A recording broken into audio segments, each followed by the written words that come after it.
Mutton ములక్కాడ అండి. మీలో ఎంతమందికి ఇష్టమో ఈ వీడియోకి అయితే లైక్ చేయండి. మటను ములక్కాడ చేసే విధానానికి ముందు అసలు మటను ములక్కాడ వల్ల ఉపయోగాలు ఏంటో చూద్దామండి. మటన్లో ప్రోటీన్స్ అనేవి ఎక్కువగా ఉంటాయి. ఇది ఏంటంటే శరీరానికి బలాన్ని చేకూరుస్తుంది. మటన్లో ఎక్కువగా ఐరన్ ఉండటం వల్ల రక్తహీనత అనేది తగ్గుతుంది. విటమిన్ B12 అనేది ఉండటం వల్ల ఎక్కువగా నాడీ వ్యవస్థ బలంగా ఉంటుంది. మితంగా తింటే జీర్ణక్రియకు సహాయపడుతుంది. శరీరానికి తగిన ఉష్ణాన్ని అందిస్తుంది. అలాగని కొవ్వు ఎక్కువగా ఉన్న మటన్ కాకుండా తక్కువ ఉన్న మటన్ తీసుకోవడం వల్ల ఏంటంటే గుండె ఆరోగ్యంగా పనిచేస్తుంది.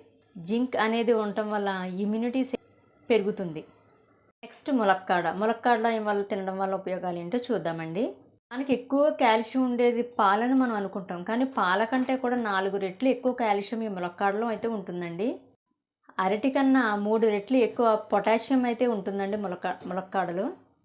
వీటిలో ఎక్కువగా విటమిన్ A, C అనేది ఎక్కువగా ఉండటం వల్ల రోగనిరోధక శక్తి అనేది అయితే పెరుగుతుందండి.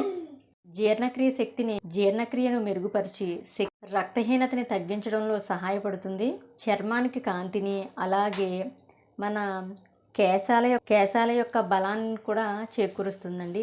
ఇన్ని ఉపయోగాలు ఉన్నాయని తెలిసిన తర్వాత కూడా మనం మటను ములక్కాడ తినడం మానేస్తామా? హాయ్ ఫ్రెండ్స్, మా హస్బెండ్ అయితే మటన్ అయితే తీసుకొచ్చారండి. ఇంక నేను అందులో అయితే ములక్కాడ అయితే వేసి మటన్ ములక్కాడ అయితే వండానండి. పొయ్యి మీద ఒక గిన్నె అయితే పెట్టి అందులో ఆనియన్స్ అయితే వేసి గ్రేవీ కోసం అయితే ఒక టమాటా అయితే వేసానండి. అందులో కొద్దిగా ఉప్పు, కొద్దిగా పసుపు అయితే వేసానండి. తర్వాత మటన్ అనేది అందులో వేసి అల్లం వెల్లుల్లి పేస్ట్ అయితే వేసి మొత్తం కలుపుకున్నానండి. కాసేపు మగ్గనివ్వాలండి, ఎందుకంటే మటన్ ముక్క అనేది గట్టిగా అయితే ఉంటుంది కదండి, అందుకోసం అనమాట. మగ్గిన తర్వాత వాటర్ అనేది అయితే యాడ్ చేయాలి. నేను ఆయిల్ అయితే తక్కువగానే వేసానండి, ఎందుకంటే మనకు ఆల్రెడీ మటన్లో కొవ్వు అనేది అయితే ఉంటుంది కాబట్టి. తర్వాత కొంచెం గుమగుమలాడిన తర్వాత ములక్కాడ అనేది అయితే యాడ్ చేసుకోవాలన్నమాట. చాలామంది అయితే కుక్కర్లో అయితే వండుతారు.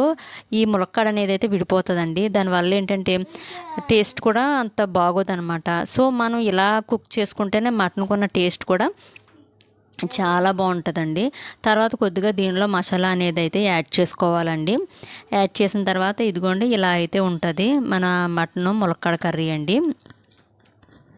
తర్వాత కొద్దిగా మనం ఏంటంటే కొంచెం కొత్తిమీర, ముఖ్యంగా ఏంటంటే పుదీనా అనేది వేసుకుంటే మటన్ కర్రీకి అయితే టేస్ట్ అయితే చాలా బాగుంటుంది అనమాట. అందుకే నేను పుదీనా, కొద్దిగా కొత్తిమీర అయితే యాడ్ చేశాను. ఫైనల్గా మనకి ములక్కాడ మటన్ కర్రీ అయితే ఇలా అయితే ఉందన్నమాట. ఇప్పుడు మనం ఏంటంటే వేడివేడి అన్నంలో ఈ కర్రీ అయితే వేసుకుని నిమ్మకాయ పిండుకుని తింటే ఉంటుందండి. అసలు ఆ టేస్టే వేరే లెవెల్ అనమాట. అయితే ముక్క ఎలా ఉందో మీకు కుక్కర్లో వేయకుండా మామూలుగా వండితే చూపిస్తానండి. ఒక ముక్క తీసి చూడండి, ముక్క చూడండి ఎలా మెత్తగా అయితే విడిపోయిందో చూడండి. మెత్తగా ఉడికిపోయిందనమాట. మనం కుక్కర్లో వేయలేదు, మామూలుగానే కుక్ చేసాము. టేస్ట్ కూడా చాలా బాగుందండి. ఇలా వండితేనే మా హస్బెండ్ కూడా ఇష్టమండి, ఎందుకంటే ములక్కాడ ముక్క అనేది విడదు కదండి, ములక్కాడ ముక్క ముక్కలాగానే ఉంటుంది అనమాట. మీలో ఎంతమందికి కర్రీ అంటే ఇష్టమో మన కామెంట్ బాక్స్లో కామెంట్ చేయండి. అలాగే మన ఛానల్ కనుక ఫస్ట్ టైం ఎవరైనా చూస్తే కనుక సబ్స్క్రైబ్ చేసుకోవడం మటుకు మర్చిపోకండి. అలాగే మీరు ఎలా కుక్ చేస్తారో కామెంట్ బాక్స్లో కామెంట్ చేయండి. ఓకేనా ఫ్రెండ్స్, బాయ్ ఫ్రెండ్స్.